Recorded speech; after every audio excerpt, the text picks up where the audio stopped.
Welcome to Russian History Retold, Episode 285, an interview with Professor Paul Robinson, author of the book Russian Liberalism.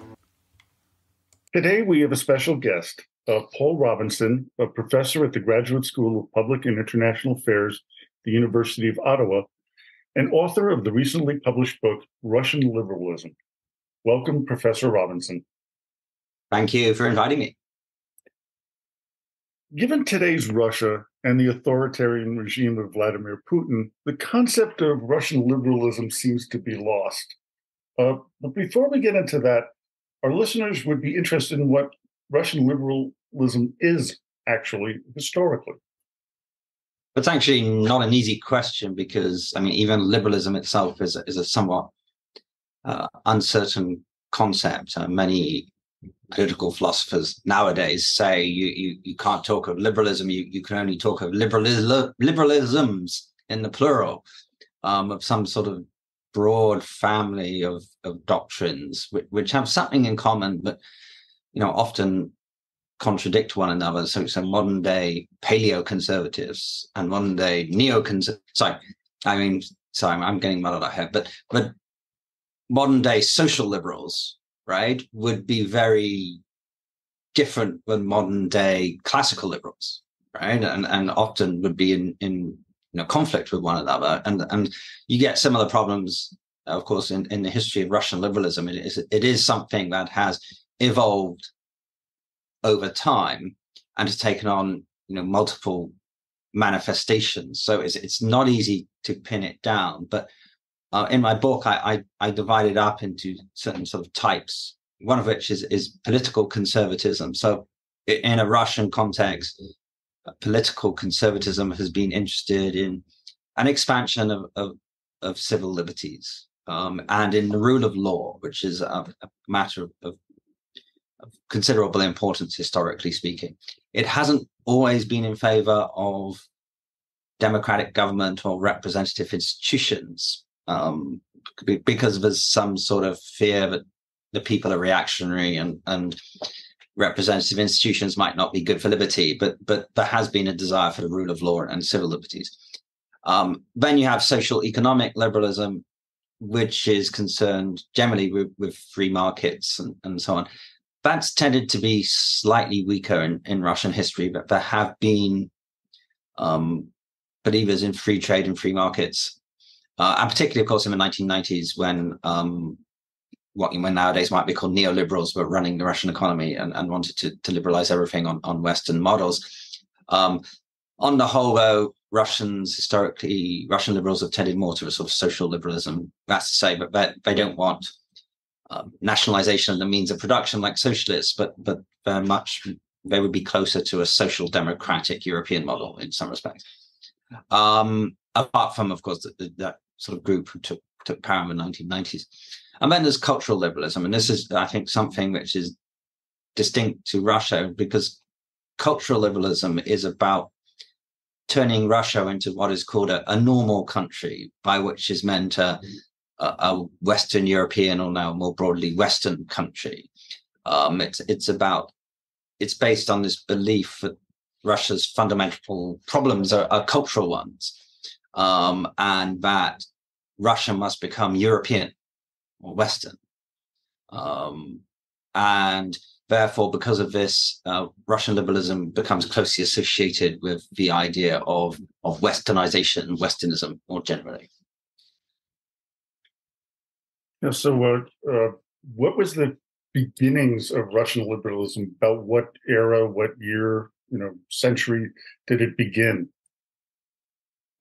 Historians, again, this kind of thing, historians dispute. I lay out various theories on this in the book.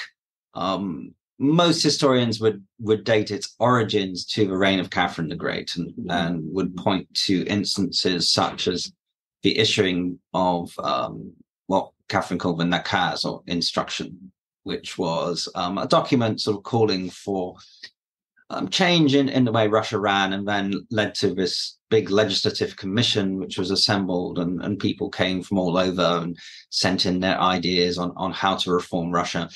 And within this were contained some, you might say, liberal ideas, and you get coming in the reign of Catherine the Great, at least early on, before she gets very conservative and clamps down on all this stuff. But you get ideas of Freemasonry coming in, which brought with them ideas of the inherent dignity of the human being, for instance, and concepts of natural law begin to creep into Russia in this period. But it's a very gradual process, right? So you can't say like liberalism arrived in the reign of Catherine the Great. You just get a gradual building up of some of these concepts, which gain more and more adherence over time, at least in intellectual circles.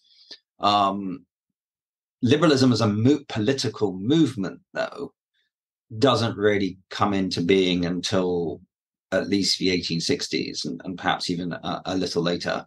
It's only after the period of great reforms and the emancipation of the serfs that you start getting a liberal press and a liberal civil society and actual people coming together to communally, collectively press for liberal reform. And even then, it's arguably not really until around 1890 or so that this acquires any large scale. So liberal ideas begin to creep in around 1790 or so, but liberal movement as such takes a lot longer. And with Catherine, was probably her conversations with Voltaire and other Diderot, and trying to get all that stuff. Yes, for sure. Yeah. Just as a side note, just thinking about her change from the liberal time to more conservative would, coincide with the rebellion of Pugachev. And I mean, I wonder if he was part of this Russian liberalism, or it was just a reaction to, what he saw in the countryside, because quite often what we see is, historically, is the upper crust, and those are the ones who record history, and we don't see very much of the peasants, the serfs, and those people below the nobility.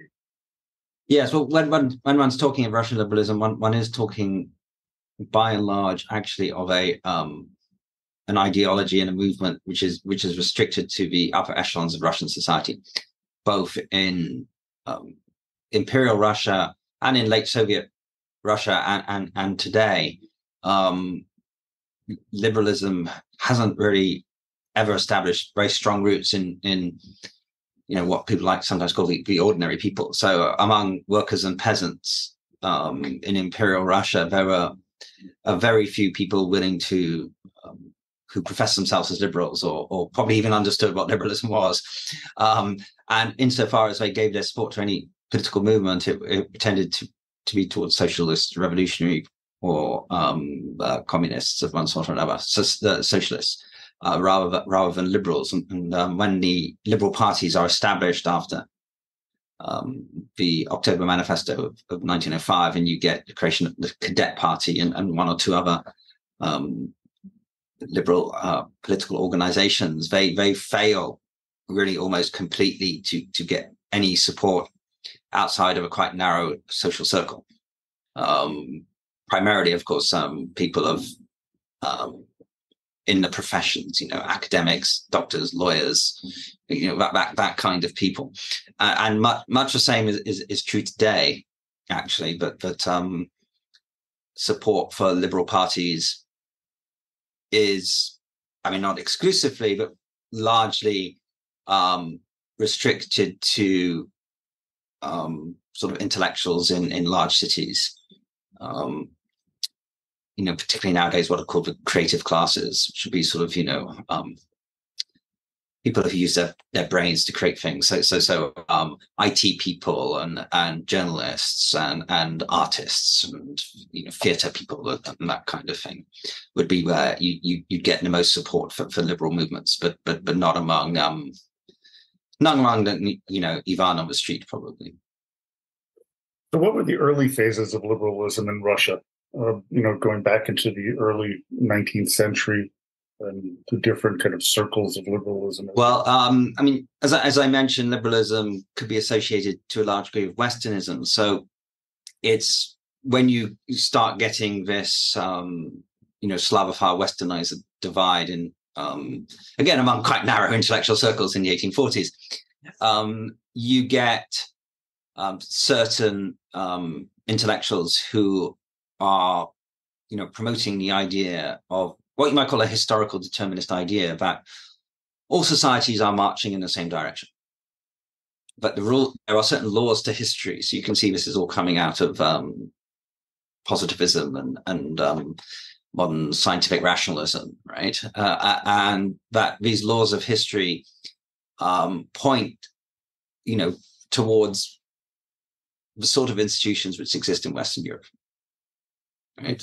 Towards France and England in particular, one might say, right?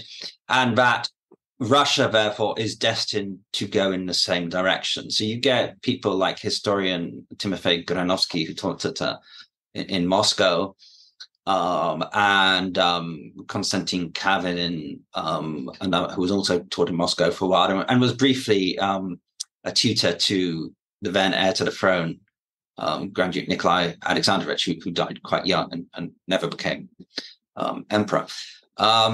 And Kavinin, for instance, wrote an essay basically laying out in a modeled largely on Hegel's idea that history is a process of the gradual expansion of liberty, which finds its expression in the modern state, right? And that this is a process which Russia was undergoing perhaps rather later than Europeans, but that didn't mean Russia was copying Europeans. It just meant that they were a little bit further behind on the same process, but the end point was the same, right? Which would be a modern state with substantial civil liberties, in which people enjoyed a lot, in which individual freedom finally was able to find its expression. And what Kavinin called the principle of personality would come into being. So you might argue that people aren't necessarily persons in Russian philosophy. A person is something rather more, right? And the aim is to turn people into persons so that they are really fulfilling all their potential and becoming what they could be. And that requires a liberal society. It requires freedom. Okay. So according to Kavinin, the story of history is the gradual revelation of the principle of personality, which has happened in the West and will now happen in Russia. So that's the kind of thinking which is coming through in the 1840s, 1850s, and then becomes quite influential in terms of the, you might say, historical determinist view of later liberals in Imperial Russia. Yeah, that would explain a little bit about the anarchist movement. It was something that my Russian history professor, Dr. Paul Avrich, taught a class in anarchism, especially in Russia. Mm-hmm. Papers like Chernyshevsky, Kropotkin, and the like, Bakunin, and talking about how they wanted to have a very different type of freedom for the individual, far beyond what most of the Russian liberals would have thought about. Which brings me to how did the reactionary policies of people like Nicholas I and Alexander III help or hinder the liberalism movement? That's an interesting question, because it has been argued that although Nicholas I was, very conservative, nonetheless he in some ways laid the foundations for a more liberal Russia, because among other things, it was Nicholas was very interested in law, and you get a massive expansion of legal education under Nicholas I. In fact, it's really only under Nicholas I that you get the first law schools in Russia, right? And people start being taught concepts of natural law as well. And this prepares a whole new generation of people who consider the rule of law to be fundamental, right? So in this sense, insofar as the Russian liberalism is about the rule of law, it's been argued that its foundations were laid under Nicholas Under Alexander III, liberals, on the one hand, found it very difficult to operate because liberals tended to be concentrated in the work of the institutions set up under Alexander II. So that was to say, the Zemstva, which were sort of local councils in the countryside, and also municipal councils known as dumas. And the liberals invested themselves in working in these institutions to, as it were, start building a liberal society from the bottom up. And then they ran into problems with a centralizing bureaucracy, which didn't want these institutions to have too much authority. I mean, it's a common sort of thing. So local governments will want to run the schools their own way, and central government wants to run the schools its way, and then you have a conflict. And the central state and the liberals ran into big fights, basically, which made the liberals very upset. It constricted what they could do. But at the same time, it actually played an important role in coalescing them as a political movement. So it's really under Alexander III, and then into the beginnings of the reign of Nicholas II, but you begin to get this creation of a liberal movement, because these liberals working in the Zemstva and the Duma are getting increasingly frustrated with the central state, and they start thinking, well, maybe we should work together, the Zemstva from this place and the Zemstva from that place, and we should come together and form national bodies which we can use to lobby and pressure the government for change. So in that sense, it provides an impetus for the creation of moving liberalism from beyond being an ideology and into being a political movement. Yeah, thank you for those interesting insights into Nicholas and Alexander, because when we look at the standard textbooks on Russian history and many of the histories, they tend to view him only as being reactionary and trying to put a, blanket on any liberal thoughts. Whereas actually, you point out that they may have just begun this concept of liberalism, and especially with Nicholas, that was something that I had not known about before after all these years. So that was interesting. Now, the next one is, what is the relationship between the Bolsheviks and the liberalism movement in the beginnings and then under Soviet rule? Well, obviously, Bolsheviks never had any truck with liberals. Liberals were always just as much their enemy as the Tsarist state was. The liberals, on the other hand, had what in retrospect might be considered a very naive view that socialists were really on the same team. They were mistaken. They were too extreme. But basically, their heart was in the right place, and that they were allies in the struggle against the autocracy.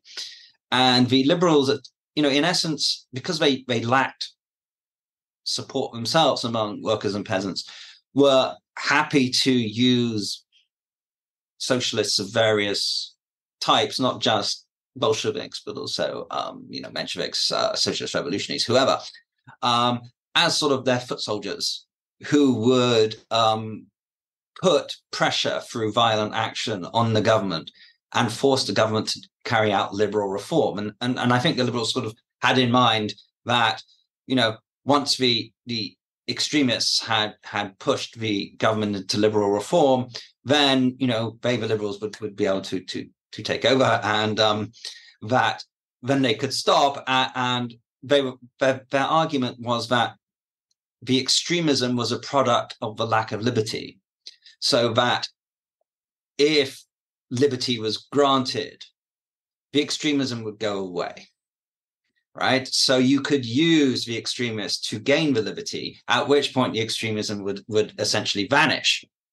Now, of course, in practice, this turned out to be a horribly naive and mistaken understanding, because in 1917, of course, after the March Revolution, all restrictions are swept away. You finally get your liberty, but the extremism does not disappear. And of course, in the end, having repeatedly under in the last decade of the Tsarist regime, the Tsarist state said, "Look, we'll help. Prime Minister Stolypin, for instance, said, look, we'll legalize the cadet party, we'll even let you into the government, but in return, you've got to condemn revolutionary terrorism. And the Liberals simply refused to do it. And, in the end, of course, they paid a very heavy price for that. Yeah, I think of, Kerensky in response to the Kornilov affair, giving the Bolsheviks, letting them free from the prisons and then arming them with this naive thought that they would support the provisional government and help. And so that naivete was something that was very apparent in historical actions that they committed. And so, it's something that a lot of people, the conservatives, the czarist conservatives, just blame the liberals for being so naive and not realizing that the Bolsheviks were... And many liberals realized, not all, but many liberals then realized, of course, once things had gone wrong, they turned almost 180 degrees during the Civil War and said, well, actually, okay, all that democracy was a bad idea. What we need is a dictator. Yes. And they became fervent supporters of military dictatorship thereafter. Their position changed considerably, and even in the 1920s and 30s, when they were in exile, some of them were not unsympathetic to the sort of dictatorships, right-wing dictatorships of which took over in parts of Western Europe, because they regarded that as at least preferable to Bolshevism. And again, they had a slightly naive attitude to what fascism and so on actually involved. But some of them were at least not unsympathetic, at least initially, to Mussolini, even Hitler for a short while, and to Franco, because they had decided that all this democratism was probably not very good for liberty, and that democracy and liberalism, as traditionally understood, didn't actually defend liberty very well. In part because and you get a religious turn in liberal thought in emigration, where people start saying, well, the real problem with liberalism, if we've understood it, is it's all about giving people freedom, but no one ever stops to think what's the purpose of this freedom, right? And if it doesn't serve some higher purpose, then it's not only useless but dangerous, and it needs to be founded in some deeper... Liberalism needs to be founded in some deeper spiritual values. So you get what you might call a conservative Christian liberalism, which comes into being in that period more.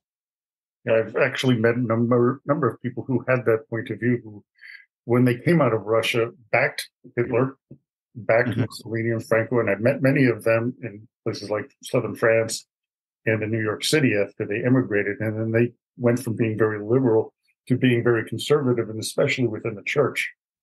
So they began to see that purpose, and they abandoned their old liberal ideas for the very reasons that you mentioned. I met dozens of people like that. So finally, after the fall of the Soviet Union, how did Russian liberalism show itself under Boris Yeltsin and then fade away under Putin, if indeed it actually has? Well, in the Yeltsin era, there were several strands of liberal thought, but some of which were in opposition. So that would be the Yabloko Party and Grigory Levinsky and people like that who call themselves social liberals, and they were not desperately keen on shock therapy and Yeltsin's attack on the Russian parliament and things like that. Although they were reformers and they wanted to liberalize economy, they wanted to do it in a more organized and gradual way, which had more social guarantees. And they were opposed to what they saw as a sort of authoritarian turn being taken under Yeltsin. But they were in opposition. The liberals who actually ran the country on and off under Yeltsin were of a more radical variety, probably the most radical variety of Russian liberalism that there's ever been. And having abandoned their belief in market socialism and the idea that you could have socialism with a human face, they looked for an alternative model and picked up pretty much lock, stock, and barrel with 100% fervor what was regarded as the most progressive model currently available in what was seen as the most successful countries in the world, which was basically Reaganite, Thatcherite, free market economics. So perhaps if this collapse of the Soviet Union had come at a different time, they'd have picked up a different model. But as it was, the model which was seen at the time as being, the most successful, the most progressive Western model was Thatcherite free market economics. And they took that and attempted to put it down in Russia as best they could in the circumstances. And oddly, though, they perhaps had retained a certain Marxist, they've sort of portrayed what you might call the hints of their Marxist upbringing in the Soviet Union, and they remained historical determinists. Just as so under Marxism, you're taught that like all history is moving towards this predetermined end, which is communism. They just changed the end from Marxism to Western liberalism. But remain convinced that there were rules of history, there were iron laws of economics, which applied everywhere. And it didn't matter if you were United Kingdom or Russia or Argentina, the laws of economics and of social development were the same everywhere. And that therefore all you needed to do was to liberalize the economy, which was the substructure, you might say the substructure in Marxist terms. And then all the superstructure of a new culture and institutions and everything else would spontaneously arise. The free hand of the market would mysteriously produce that, right? As a result, very little attention was given to what you might call the institutional underpinnings of a liberal society. And not much thought was given to how a free market economy might operate in a society of an absence of the rule of law, for instance, right? And the result was, of course, some achievements. I mean, if you look at Russia now and you compare it to the 1980s, it's clearly a much wealthier country, and it has a more dynamic economy than it did, which is, of course, due to the fact that, it's now largely, though not entirely, based on market lines, right? So in that sense, you can say the Yeltsin reformers did achieve something, but it did so, of course, at an enormous short-term, medium-term cost, which was a massive social upheaval, which led to great poverty, demographic collapse, collapsing life expectancy, massive corruption, crime, violence, and so on and so forth. And the result has been largely to discredit liberalism in the eyes of a large bulk of the Russian population, who associate liberalism with that period and with the negative aspects of that period exclusively, right? And that is a legacy which hangs over liberalism to this day, and they're going to struggle ever to get rid of. You then add on, as time has gone on, the increasing tensions between Russia and the West, and that has further helped to discredit liberalism, both among the people as a whole, but also in the eyes of the state. And a turning point here was perhaps the NATO's bombing of Kosovo in 1999. Unfortunately, this is where the interview ended due to my internet crashing. Well, as you can hear, Professor Robinson had some incredible insights into the topic of Russian liberalism and Russian history. If you want to learn more, you can purchase his book from Cornell University Press. I've posted a link in the description of this episode, which you can find on any podcatcher you use. Join me next time when we continue our series on the history of the Volga and its relationship with Russia and the Soviet Union. So, until then, до свидания и спасибо за внимание.